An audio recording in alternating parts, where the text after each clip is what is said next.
Halo semuanya, kembali dalam Futur User dan hari ini saya pengen ngomongin satu iPhone yang udah lama banget saya asingkan, yaitu ini dia, iPhone 12 mini.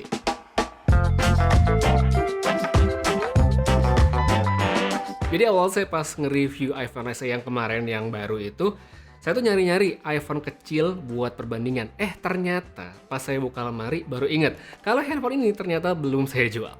Nah, berawal dari iseng-iseng nyoba, terus mindahin nomor saya dari iPhone 12 Pro ke iPhone 12 mini, nggak kerasa ternyata udah sampai sebulan, saya kecantol dan terasa nyaman-nyaman aja pakai handphone yang satu ini. By the way, sebelum ada yang nanya, Bang, iPhone 13 Pro-nya kemana? Saya tuh sebenarnya nggak pernah pakai handphone itu jadi yang utama. Jadi setelah review, itu langsung dijual lagi karena satu, saya waktu itu ngerasa nggak perlu upgrade, dan yang kedua, waktu itu masih versi Inter, jadi harganya agak tinggi dan ada yang mau bayarin. Jadi menurut saya udah, mending orang lain aja yang pakai. Oke, sekarang balik lagi nih, kita ngomongin tentang iPhone 12 mini. Sama kayak iPhone kecil yang lainnya juga, pas awal-awal balikan tuh saya sempat agak pesimis dengan baterainya. Udah yakin banget kalau handphone itu bakal nggak awet, udah feeling bakal sering ngecas. Tapi ternyata pada kenyataannya nggak juga. Entah kayaknya ada perubahan pola pemakaian handphone saya yang nggak kayak tahun lalu pas baru beli, atau mungkin emang handphone yang jadi lebih awet. Saya tuh pakai handphone ini ternyata bisa konsisten untuk ngecas satu kali aja untuk pemakaian selama satu hari. Emang ini saya nggak sering pakai buat main game, palingan login, farming Subasa bentar, terus nggak pakai banyak nonton YouTube juga. Tapi tetap aktif untuk sosial media, dengerin musik, belanja, dan juga pastinya untuk pakai Google Maps. Kayak minggu lalu, misalnya pas saya abis liburan ya ke Swiss, itu awal saya sempet rada-rada ngeri ya bawa iPhone mini karena khawatir bakal sering pakai power bank, tapi ternyata nggak juga. Karena kalau buat orang yang pemakaiannya tidak intensif, nggak ada yang perlu khawatirkan soal baterai. Powerbank mungkin perlu, tapi dari pengalaman saya sih nggak selalu. Dengan handphone yang ukurannya kecil kayak gini, selama saya pakai itu ngerasa nyaman banget pasti pegang, dikantongin juga enak, masuk tas juga pas. Ya pokoknya yang udah diimpikan sama mereka yang suka dengan handphone dengan berukuran kecil, maka menurut saya ada di sini. Belum lagi secara desain iPhone 12 mini kan lebih modern tanpa ada tombol fisik seperti iPhone SE yang baru, jadi menurut saya ini tetap sukses bikin handphone ringkas, tapi punya ukuran layar yang lebih besar. Ngomong-ngomong soal layar, kalau dilihat dari segi specs ini jelas kelihatan nggak oke sih sebenarnya, karena ya gitu deh, standar banget.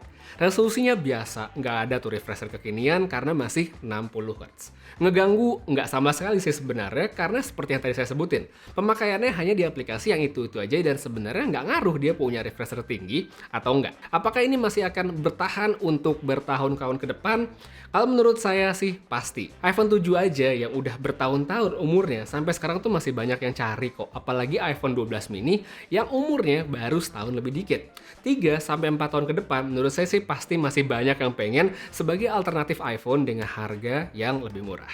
Selain karena label iPhone sendiri ya, yang emang buat sebagai orang masih keren gitu buat dipamerin, tapi emang nggak bisa disangkal juga kalau secara hardware dan software, Apple bisa dibilang ngasih experience yang sangat bagus. Seperti misalnya di iPhone 12 mini ini, dengan chipset dan RAM yang ada, plus iOS yang masih akan terus update sampai beberapa tahun ke depan, performa pemakaiannya harusnya sih nggak akan jadi masalah. Seiring waktu, penurunan performa ya mungkin bakal terasa ya, seperti misalnya handphone-handphone pada umumnya juga. Sekarang kuat dipakai gaming, mungkin 3-4 tahun lagi udah nggak lancar, tapi kembali lagi, kalau hanya untuk sekedar pemakaian ringan, harusnya sih ini tetap bisa bertahan sampai tahun-tahun ke depan. Palingan satu isu, atau ya ini sebenarnya nggak bisa dibilang isu juga sih, tapi lebih ke satu poin yang penting dan perlu dipertimbangkan kalau pengen beli iPhone 12 mini atau iPhone 12 lama lainnya adalah soal kapasitas penyimpanan. Seperti misalnya iPhone yang saya pakai sekarang, ini kapasitas penyimpanannya cuma 64 GB. Jelas nggak cukup besar untuk mereka yang membutuhkan penyimpanan lebih. Saya pun akhirnya ngerasain sendiri waktu masih liburan yang kemarin, pas lagi foto-foto sama ngambil video, tiba-tiba storage-nya penuh sehingga saya harus uninstall beberapa aplikasi dan juga ngapusin download offline Netflix yang bahkan belum saya tonton. Jadi, pertimbangkan banget nih dan pilih storage yang tepat supaya tetap nyaman untuk pakai iPhone-nya. 128 GB menurut saya sih masih cukup ideal untuk cukup banyak orang, sedangkan 64 hanya untuk porsi kecil aja, apalagi untuk pemakaian yang jangka panjang. Satu lagi kalau kita ngomongin tentang kameranya nih, iPhone 12 mini ada dua kamera, ada lensa wide dan ultra wide. Kalau buat saya ini sebenarnya lebih berguna jelas dibandingkan handphone dengan satu kamera doang kayak misalnya iPhone SE yang baru. Kalau kita ngomongin mode foto, emang di sini nggak ada yang spesial, tapi paling tidak dia udah ada night mode di lensa utama dan bisa ngerekam video sampai resolusi 4K. lagi. Secara hasil, apa yang didapatkan lewat handphone ini sebenarnya menurut saya udah baik ya untuk standar foto dari sebuah iPhone. Hasil fotonya realistis, cenderung flat sehingga menurut saya akan bagus buat mereka yang mungkin masih suka ngedit atau buat user yang pingin foto dengan hasil jujur tanpa banyak processing. Di bawah foto-foto saat jalan-jalan misalnya liburan menurut saya masih cukup banget dan saya yakin sebenarnya buat banyak user akan puas dengan hasil yang dikasih.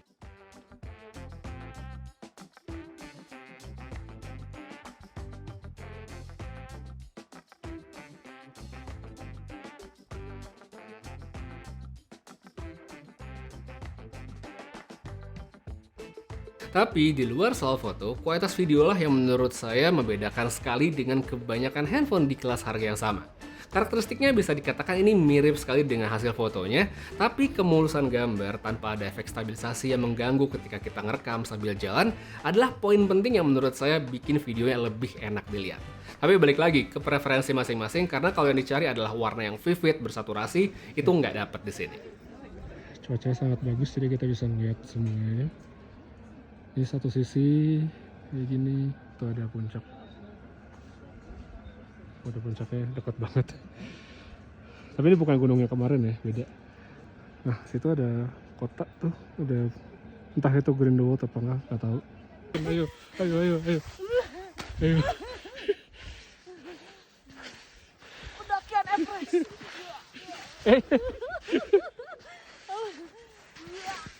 Singkat cerita, buat yang masih kepikiran untuk membeli iPhone 12 mini di tahun 2022, menurut saya sih ini masih worth it. Apalagi kalau kita mempertimbangkan harganya yang sudah mulai di bawah 10 juta. Versi iBox emang masih 9.999 ya, masih 10 juta. Tapi kalau kita cek di online marketplace, untuk yang versi Inter masih dalam kondisi baru, itu harganya lebih murah. Kalau mau beli, pastiin lagi ya, sekali lagi cocok dengan karakter pemakaian dan sekali lagi saya ingatkan, kalau ini bukanlah handphone yang cocok buat mereka dengan aktivitas yang intensif. Kalau dirasa pas, ya bisa langsung check out, tapi kalau enggak, ya pilih aja iPhone lain yang mungkin lebih mahal, mungkin lebih besar dan segala macam, atau sekalian pindah ke Android aja. Untuk link seperti biasa, saya taruh aja pada kolom deskripsi di bawah, kali aja ada yang pengen langsung beli. Untuk sekarang kayak segitu aja dulu ya buat reviewnya kembali iPhone 12 mini di tahun 2022. Terima kasih banyak nonton sampai habis. Putri Reza pamit, sampai ketemu lagi di video berikutnya. Dan seperti biasa, have a nice day.